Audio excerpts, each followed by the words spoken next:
Passé août, où les manguiers pavoisent de toute leur lunule, septembre, l'accoucheur de cyclones, octobre, le flambeur de cannes, novembre, qui ronronne aux distilleries, c'était Noël qui commençait. Il s'était annoncé d'abord Noël par un picotement de désir, une soif de tendresse neuve, un bourgeonnement de rêve imprécis, puis il s'était envolé tout à coup dans le froufrou violet de ses grandes ailes de joie. Et alors, parmi le bourg, sa vertigineuse retombée qui éclatait la vie des cases comme une grenade trop mûre. Noël n'était pas comme toutes les fêtes.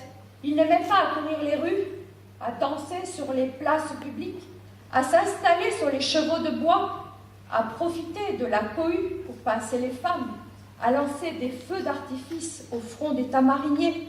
Il avait l'agoraphobie, Noël.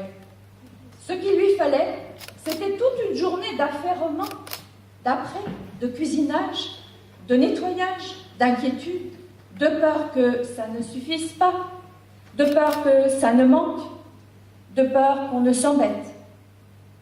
Puis le soir, une petite église pas intimidante qui se laissa emplir bienveillamment par les rires, les chuchotis, les confidences, les déclarations amoureuses, les médisances et la cacophonie gutturale d'un chantre bien d'attaque, et aussi de gais copains et de franches luronnes et des cases aux entrailles riches en succulence et pas regardantes. Et l'on s'y parque une vingtaine, et la rue est déserte, et le bourg n'est plus qu'un bouquet de champs, et l'on est bien à l'intérieur. On en mange du bon, et l'on en boit du réjouissant.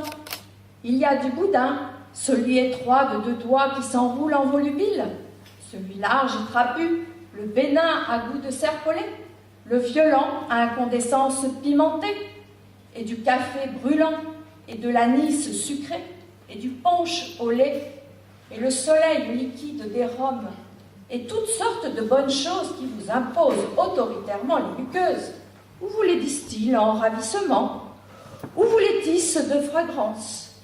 Et l'on rit, et l'on chante, et les refrains fusent à perte de vue comme des cocotiers. Alléluia, Kyrie eleison, Christe eleison. Et ne sont pas seulement les bouches qui chantent, mais les mains, mais les pieds, mais les fesses, mais les sexes, et la créature tout entière qui se liquéfie en son, voix et rythme. Arrivé au moment de son ascension, la joie crève comme un nuage, les chants ne s'arrêtent pas, mais ils roulent maintenant, inquiets et lourds par les vallées de la peur, les tunnels de l'angoisse et les feux de l'enfer. Et chacun se met à tirer par la queue du diable, le diable le plus proche, jusqu'à ce que la peur s'abolisse insensiblement dans les fines sablures du rêve. Et l'on vit comme dans un rêve, véritablement. Et l'on boit, et l'on crie, et l'on chante comme dans un rêve.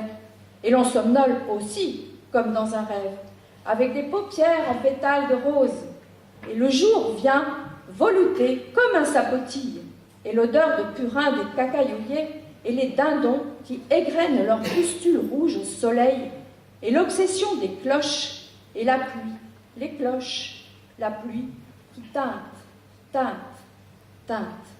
Au bout du petit matin, cette ville, Pilate, étalée, au bout du petit matin, une autre petite maison qui sent très mauvais dans une rue très étroite, une maison minuscule qui abrite en ses entrailles de bois pourri de dizaines de rats et la turbulence de mes 6 frères et sœurs, une petite maison cruelle dont l'intransigeance affole nos fins de mois, et mon père, fantasque, grignoté d'une seule misère, je n'ai jamais su laquelle, qu'une imprévisible sorcellerie assoupit en mélancolique tendresse ou exhale en haut flamme de colère.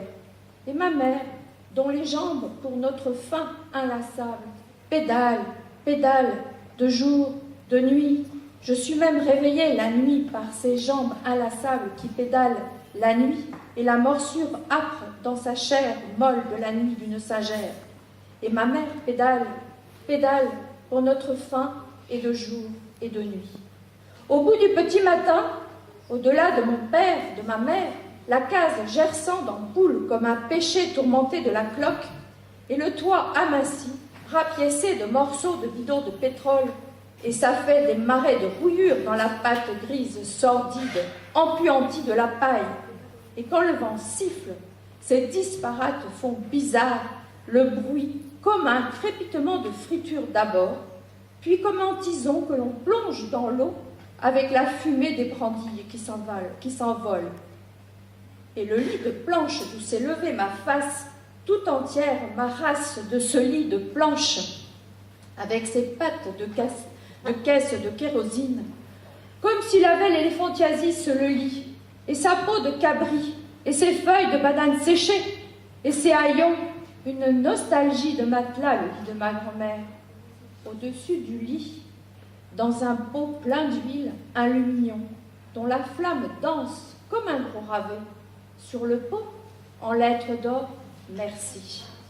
Et une honte, cette rue paille, un impadice dégoûtant comme les parties honteuses du bourg qui entend à gauche et à droite. Tout au long de la route coloniale, la houle grise de ces toits descente. Ici, il n'y a que des toits de paille que l'embrun a brunis et que le vent épile. Tout le monde la maîtrise, la rue paille. C'est là que la jeunesse du bourg se débauche. C'est là surtout que la mer déverse ses immondices, ses chats morts et ses chiens crevés. Car la rue débouche sur la plage, et la plage ne suffit pas à la rage écumante de la mer.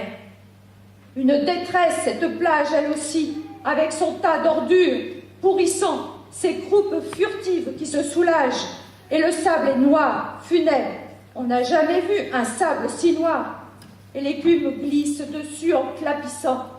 Et la mer la frappe à grands coups de boxe. Ou plutôt, la mer est un gros chien qui lèche et mord la plage au jarret.